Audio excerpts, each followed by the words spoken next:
किसान और बड़ा कबूतर मिलकर एक बड़ा रॉकेट बना रहे थे और कुछ दिनों की कड़ी मेहनत के बाद रॉकेट बनकर तैयार हो जाता है और फिर कबूतर चांद पर जाने के लिए रॉकेट में बैठ जाता है और फिर चांद के लिए रवाना हो जाता है। 2 दिनों के बाद कबूतर चांद पर लैंड कर जाता है और वहां की जमीन जांचने के लिए एक गड्ढा खोदता है और फिर उसमें एक सेब का पेड़ लगा देता है। कुछ दिनों के बाद पेड़ बड़ा हो जाता है और फल आ जाते हैं, लेकिन कबूतर रोने लगता है। फिर लाइक सब्सक्राइब नहीं किया। बिल्ली बाजार से एक तरबूज को खरीद लाती है और किसान को दे देती है। किसान और बिल्ली तरबूज को खेत में लगा देते हैं।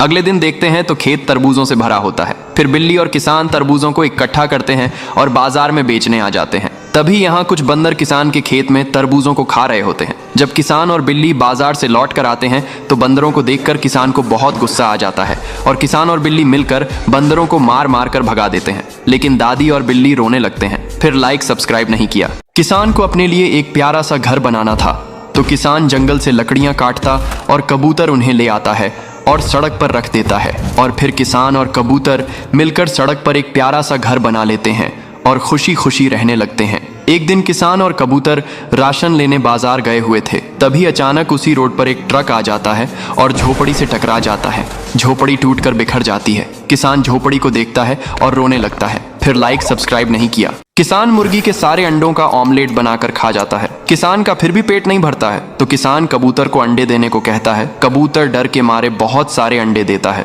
फिर किसान अंडों का आमलेट बर्गर बनाकर खा जाता है। किसान का पेट भर जाता है, लेकिन अब किसान के पेट में बहुत दर्द होने लगता है, तो किसान कबूतर को मारकर भगा देता है। कबूतर रोने लगता है। फिर लाइक सब्सक्राइब नहीं किया। किसान के पास एक मुर्गी थी जो सिर्फ एक अंडा देती थी। किसान मुर्गी से और अधिक अंडे चाहता था, तो मुर्गी को इंजेक्शन लगाता है और मुर्गी अब बहुत सारे अंडे देने लगी और मुर्गी आसमान में उड़ जाती है। बादलों पर बैठकर ढेरों अंडे देती है। गांव अंडों से भर गया। शहर में भी अंडों की बारिश हो गई। लोग परेशान हो गए। तभी रेस्क्यू टीम आकर मुर्गी को पकड़ लेती है और फिर डॉक्टर मुर्गी का इलाज करते हैं। मुर्गी ठीक हो जाती है, फिर रोने लगती है। फिर लाइक सब्सक्राइब नहीं किया। किसान और मुर्गी जब भी केले का फसल बोते हैं, भर भर के केले लगते हैं, लेकिन मुर्गी एक भी अंडा नहीं देती है। किसान उदास रहता है और अंडे की फसल बोने का सोचता है। किसान कहीं से एक अंडा लाता है और उसे जमीन में लगा देता है। अब किसान बोतल के पेड़ से पानी की बोतल तोड़कर अंडे को सींच देता है। अब किसान जब अगली सुबह देखता है तो एक भी अंडा नहीं लगा होता है। किसान उदास हो जाता है और रोने लगता है। फिर लाइक सब्सक्राइब नहीं किया। इस किसान के पास एक बड़ा कबूतर होता है जो हर दिन सोने के अंडों देती है। किसान अंडों को बाजार में बेचने जाता है। फिर किसान बाजार से एक और कबूतर खरीद कर ले आता है। फिर किसान के पास 2 कबूतर हो जाते हैं, लेकिन एक दिन काली कबूतर सोने के अंडे देने वाली कबूतर को मार देती है। ये देखकर किसान उदास हो जाता है और काली कबूतर को मार मार कर भगा देता है। फिर किसान रोने लगता है। फिर लाइक सब्सक्राइब नहीं किया।